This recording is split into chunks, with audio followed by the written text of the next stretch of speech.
G'day everyone, welcome to the Hedgehog and the Fox. We're very lucky and fortunate today to be at the offices of Bill Laing and The Quiet List. Bill is the CEO of The Quiet List. It is a tech company that's trying to disrupt Sydney real estate market. Australian real estate market. So Bill, welcome to the show. Thanks for having me. What's the significance of the Hedgehog and the Fox? What does that mean? Isaiah Berlin wrote an essay on Tolstoy and his analysis of Tolstoy.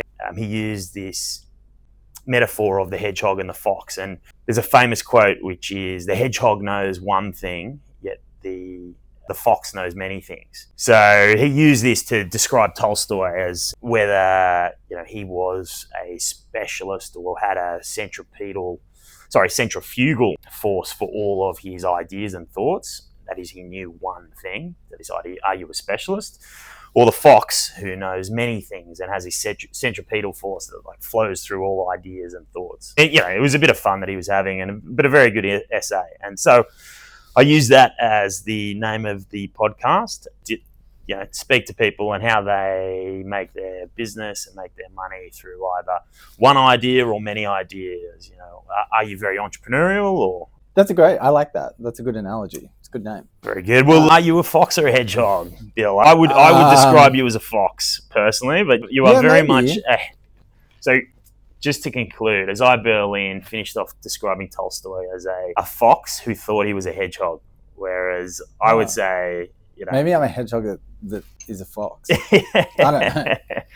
But, it's different for me because I'm not a tech guy, right? And now I'm in the tech landscape, which is it was a path that I did not expect to go down. And in this world of tech, it's a strange world which often differs to a lot of normal business in that you try to scale as quickly as possible. It's very cash flow heavy to begin with. Often you're living off bread and water until you get to that scale where you can then really monopolize on your scale and bring on the taps, which often requires, series of funding rounds into it. How's it all been going so far? It's good for us. The cool thing about tech is, so we're privately funded, but what I've learned, that the cool thing about tech is, if you're in a manufacturing business and I'm making t-shirts and I want to give you a t-shirt, it still costs me money to make the t-shirt, right? So the initial outlay when you're building a tech platform or an app or whatever it might be, in our case, a platform, is the upfront cost to build that infrastructure is expensive. But once the infrastructure is built, there aren't any more manufacturing costs attached to the tech. So in order to scale, you can give a product for free because you've already paid for all of the infrastructure, the architecture and the infrastructure, right? It's all there. If you've got the working product and you think you've cornered your section of the market, there's not, going back to the t-shirt analogy, it's not costing you another 10 cents to give that person that free t-shirt. Does that make sense? So that's kind of a cool thing about tech, where you can provide a solution on scale because you've already done the legwork and the cost in getting it to that point. It's kind of the opposite of everything else. Yeah, which is why it's such an amazing model. And it's really founded on the idea, because the build, yes, you need to go and outsource that to some degree to specialists, but it's more the idea. And I really, that's what I was hoping to focus in on today, was the idea which you and the founders have honed in on. And really it came about because there was, this disconnect in Sydney real estate where, REA, Domain to some degree, but more realestate.com have this almost monopoly, but there's no visibility or view for off-market transactions. So do you want to just go into that? So it's sort of, and as with any startup and especially a tech, there are so many iterations. You think you've solved the problem that you set out to solve, and then that's your go-to-market strategy, and then you get market feedback and you realize there's this whole other piece of the puzzle that you've been blinded to that you then have to pivot. Well, not pivot, but even just incorporate that maybe you overlooked. So we've obviously had iterations of what we've done, but it started off that basically the catalyst for this was the rise and meteoric rise, and the fact that they're firmly cemented in the landscape of buyer's agents. They are not going anywhere. They are very much part of the real estate ecosystem. A lot of people see, and I can see why, I see a lot of value in them, and that they're probably the biggest change, apart from real estate listings going from print classifieds to online classifieds. The biggest change in residential real estate has been the rise of a buyer's agent. Normally it would just be your mums and dads going out to an auction on a Saturday, doing all the legwork themselves, which is kind of crazy when you think about it. It's like the most expensive thing you're ever going to buy. On average, people buy a house every 7 years, and you think that you are on par with the agent who sells 10 houses a month. Yeah, like it's a very, it's you know so what I true. mean? And then on top of that, I feel like there's this element that's slipped into real estate, and particularly Sydney real estate, of mispricing, underquoting.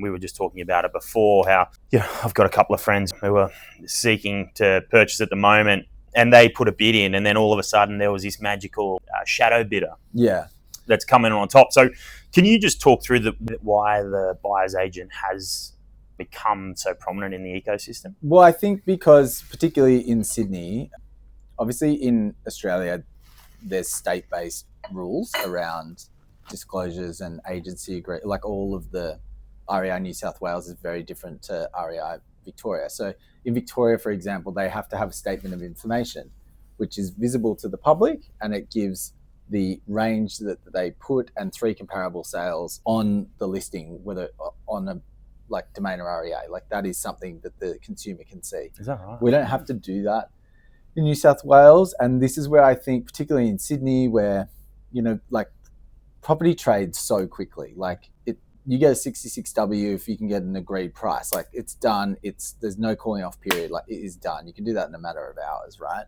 But I think where people are seeing value in the buyer's agents is that if the price guide is $2 million, you're pretty much adding anywhere between definitely 10%, but probably 20% and up to 25% on top of that as the buffer. Because in New South Wales, if it's an auction campaign, so when a real estate agent signs up a seller, they get the agency agreement, and it gives an indicative selling range, right? They can only quote 10% above or below. So at $2 million, you know that, and ideally the agent wants to quote at the bottom end of the range to try and get as much interest as possible. So he'll be allowed to quote 2 to 2.2 in this example that we're talking about, right? So that's where they say the estimated range is. So he'll guide $2 million, but you already know that the owner's expectations at least going to be at 2.2 because that's the range that they've given them, because that's what they're allowed. And so just to pause there for a second, I swear I've seen so many examples of quoting another 20% below that number. When you say they can, I mean ethically they can, but there's no real legally as well. If it's 2 to 2.2 on the agency agreement, they quote 1.8. That is the definition of underquoting. That's illegal. Okay. It does happen, but like that's illegal. But anyway, going back to why I think people are see value in buyer's agents is that, so the guide's $2 million, right? You've hypothetically got a budget of 2. You're like, we're on here. Like I've got 10. No, it's going to auction. The reserve price doesn't have to sit within that 10% range. The reserve price could be $6 million. The reserve has nothing to do with the indicative selling range. But it's not going to be $6 million. In this example, let's say it's 2.5. So, but you've only got a budget of 2, and you think you're in with a guide of 2. You're like, well, we got a 10% buffer. Like we'll have a good shot at this, and then it sells for 2.5, and then you're very disappointed. Where I think people are seeing huge value in the buyer's agents is if you had a buyer's agent and you say, hey, I just saw this thing come on Domain, like this one looks good, should we go look at it? To your buyer's agent, they'll be like, don't bother looking at that. That's going to sell for 2.6. Like you don't have budget. Like don't fall in love with something you can't afford. Yeah. And so it's about the buyer's agent educating the buyer about, no, just because they say that price guide's 1.8, that is low. Like they are guiding that very low. It should be, that property's worth 2.25. Yes. Like you can't afford it. If you don't have that practical knowledge and have done it or been through the cycle enough as a home buyer on your own, you don't know that. So you're turning up and you're taking a contract, you're getting it reviewed, buying a pest and building inspection, you're never going to own it at 2. So that's where I think that's where, apart from all the other things that a buyer's agent can do for someone, just having that inside or just like specialist knowledge to know that is not going to sell within your budget. We should not be looking at that.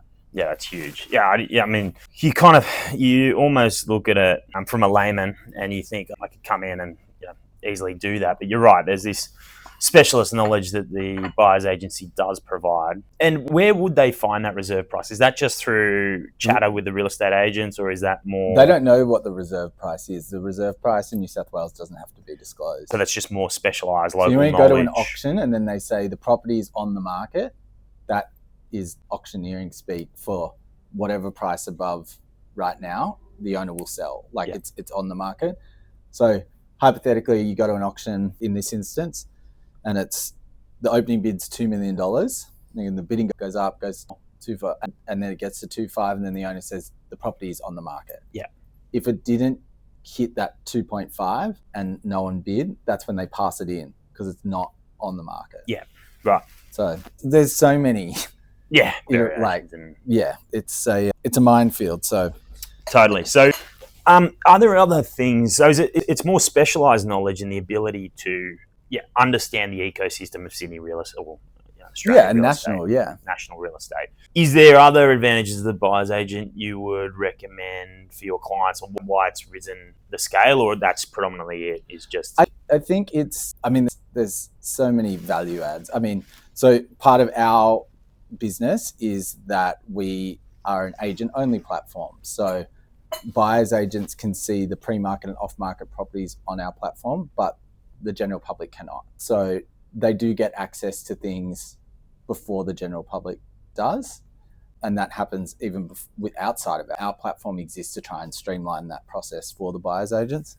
But there's they say on average it takes about 9 months to buy a house. That's a lot of Saturdays. Crazy. With little kids and a lot of money spent on solicitors and pest and building inspections to just go it alone, if you've got someone that is representing you, because don't forget the vendor's the real estate agent is representing the vendor's interests. It is their job to get the highest price possible for that asset. It's not, they're not representing the buyer. No. So that's why in you engaging the buyer's agent and you paying the buyer's agent for their service, they're working for you. So while you're at work during the week, they're looking at opportunities that then on a Saturday they can give you a short list. And most buyer's agents, when they sign you up as a client, very rarely would it be on a 90-day search period. That's probably the maximum on an agency agreement that they would sign you up. So talk about do you want to try and buy something in the next 90 days or do you want to look for the next 9 months of your life? Yeah. So it's almost time value of money, right? Speed to market. Now, pivoting to we've talked about the rise of the buyer's agent, and then Bill was a buyer's agent as well as he was involved in real estate, and his father's a very well-known real estate agent. What then brought this idea to, obviously there's chatter when you've got a really good idea, but what then spurned it from this chatter to life? Where did the idea from the quiet list get serious, and what's the real value proposition you saw? So as we just discussed, the buyer's agent's proliferation has been meteoric, and some have been around for a very long time. There's some people that were very early adopters of this part of the industry, but I would say in the last 10, no, not even 10 years. No, yeah, maybe 10 years. Let's say 5 to 10 years, right? They have just multiplied, huge numbers. So it came about because we were like, what are we trying to solve, right? And the real estate agents are saying there's so many buyers agents now, and they all send out their emails of their buyer briefs, so their client requirements. The real estate agents don't read them because there's so many emails coming to them, and they're managing 4, 5, 6 clients at any one time. They're getting 20 emails on a Tuesday from different buyers agencies with 6 briefs in each email. That's 120 briefs. They're not reading that. So we were like, okay, so what if we solve that? So in the same way that a buyer's agent can go to our platform and search property listings that aren't publicly available, why can't the real estate agent search the briefs and be able to prospect or work through their pipeline based on budget, suburb preferences, property type, bed, bath, car? So that's what we've built, and everyone kind of jokes that it's real estate matchmaking, right? It's like a dating 100%. app. So what we do is we match a brief to a listing and a listing to a brief, and then notify the agent on either side of that match. So it's just based on their compatibility. And I suppose the power then for the real estate agents is that if you've got a hungry real estate agent who doesn't have a client at the moment, they can look at the buyer brief and then go and market heavily to a potential client, and say, hey, we've got an active buyer.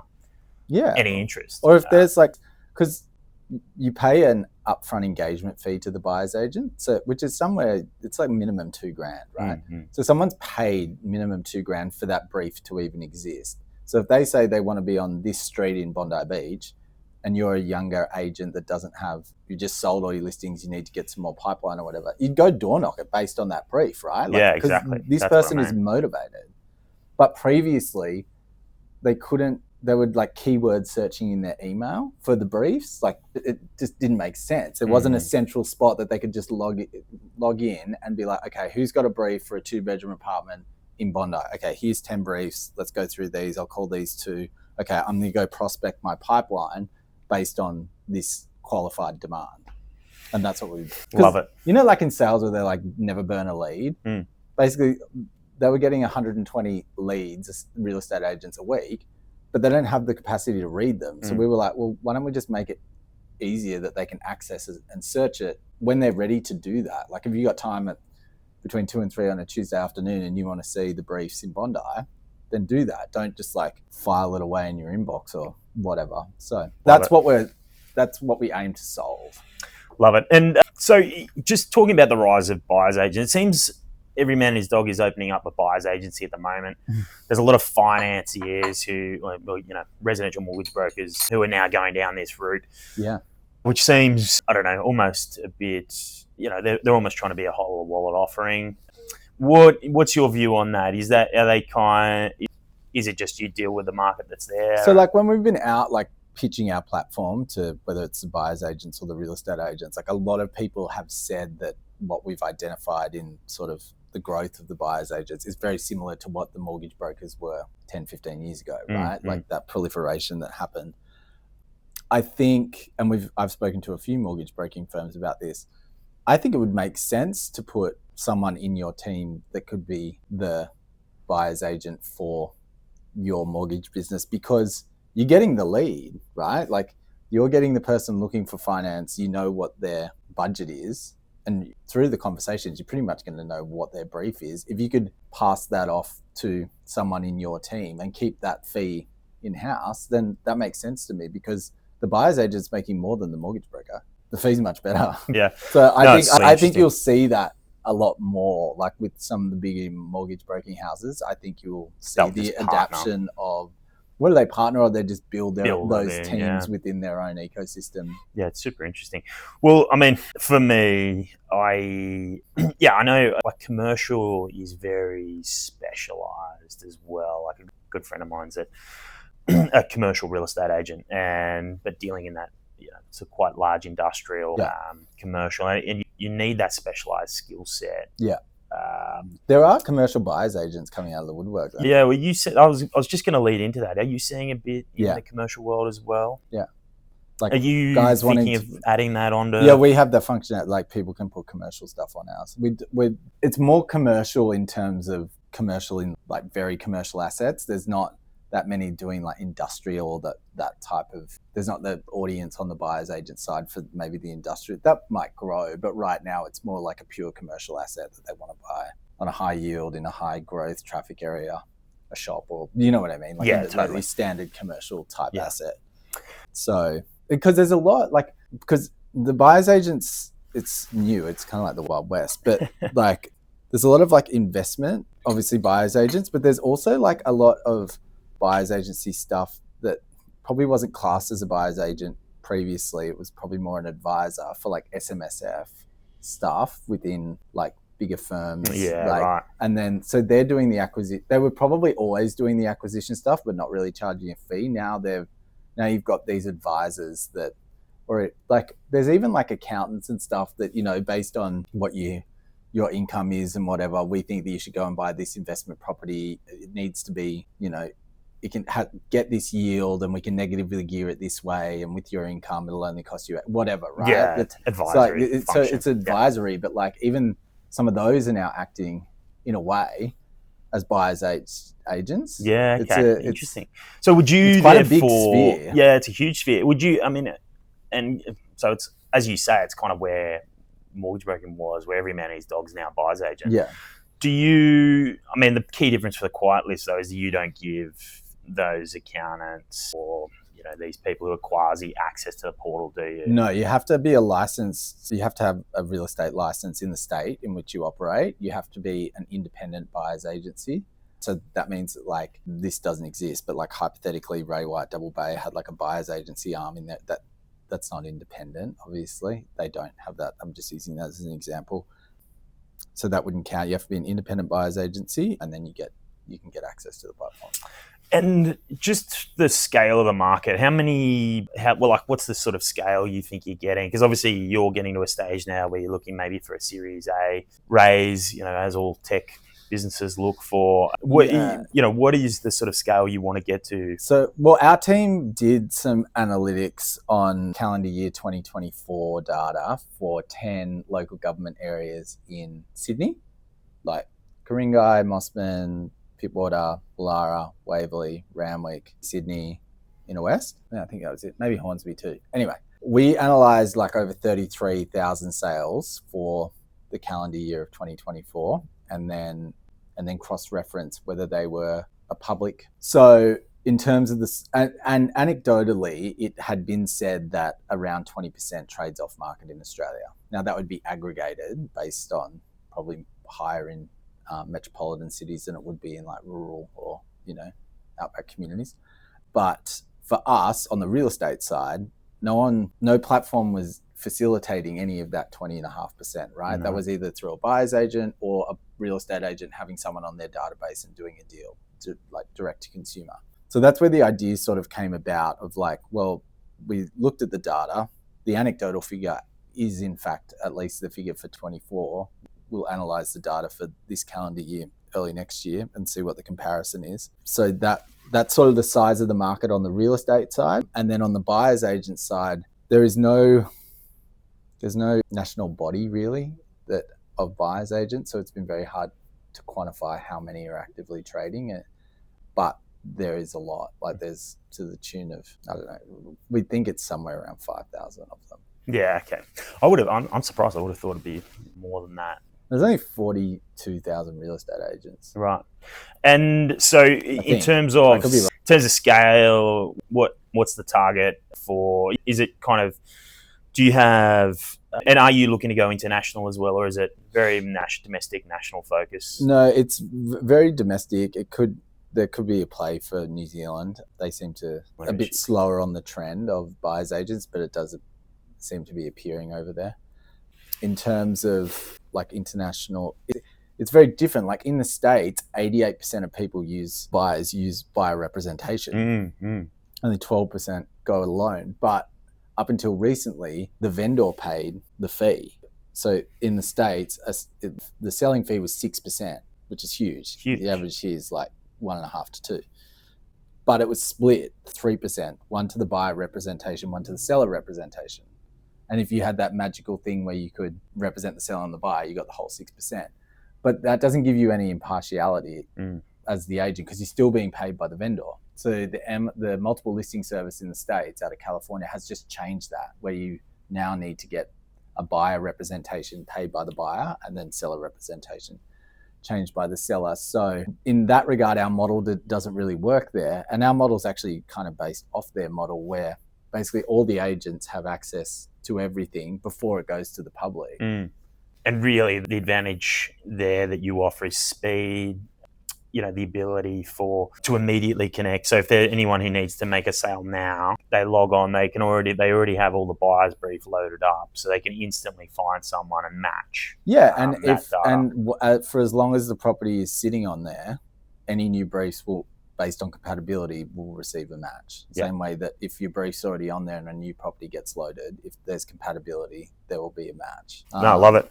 So it's just, we're just streamlined. Like all of these processes like already kind of exist, apart from like the agents are just manually trying to match their requirements to what's stock other agents have. So we're not really reinventing the wheel. We're just trying to streamline it and put it in a centralized spot so that people can speed up and get more deals done. Because we don't take a clip of anybody's fee. So I don't care if you sell a $100,000 house out the back of Burke or you sell a $150 million house in Point Piper. As long as we're getting those connections and facilitating that introduction from agent to try and get a deal done, then that's where we add value. No, I love it. And so, Billy, next stage for the business, are you looking for a Series A, you think, in the next 12 months? Or where's the... Potentially, we're probably going to look at based on our runway, we don't need it yet, but like based on scalability, it'd probably be more private investment from some people that have shown interest in what we're doing. It's, as with anything, it's just scale. So wherever there is an audience, where there are active buyers agents and active real estate agents trying to offer their vendors a different alternative in terms of perhaps the cost of going on the major portals, something like that, that's where we want to be from a national focus. So it's just about being able to scale as quickly as possible. Yeah, it's a race to the top. And I almost see the same in commercial broking at the moment. You know, like residential mortgage broking is very saturated. 90% of transactions now are done through residential mortgage broking, and where the opportunity is very much on the commercial side, just because it's new, and you really need a specialized skill set. Yeah, because you need to be able to complete the financial analysis, submit a detailed tender. So it is that I use that same analogy. It's the ability to scale and scale quickly, because every man and his dog who's a banker is leaving the banks to become. No, I think it's in that what you're saying about the race to the top. I didn't actually know that about the commercial mortgage broking space. It's interesting, and it's like everyone's just trying to figure out how you can scale as quickly as you can, and it's about juggling all the knives all at once. And power play, because if you don't, then someone else will. It's just very hard, right? Like when you're out pitching for new business or whatever, it's also taking away from what you also need to be doing when you're at your desk doing product refinement or sourcing fund. You know what I mean? Like you just wear so many different hats. Yeah. So that's the juggle, but I'm glad everyone's experiencing it. Head of marketing, head of operations. Yeah, exactly. Head of podcast. Head of events. No, you've been amazing. So we'll thank you all for any listeners out there and for another episode of The Fox and the Hedgehog. Thanks for having me. Cheers.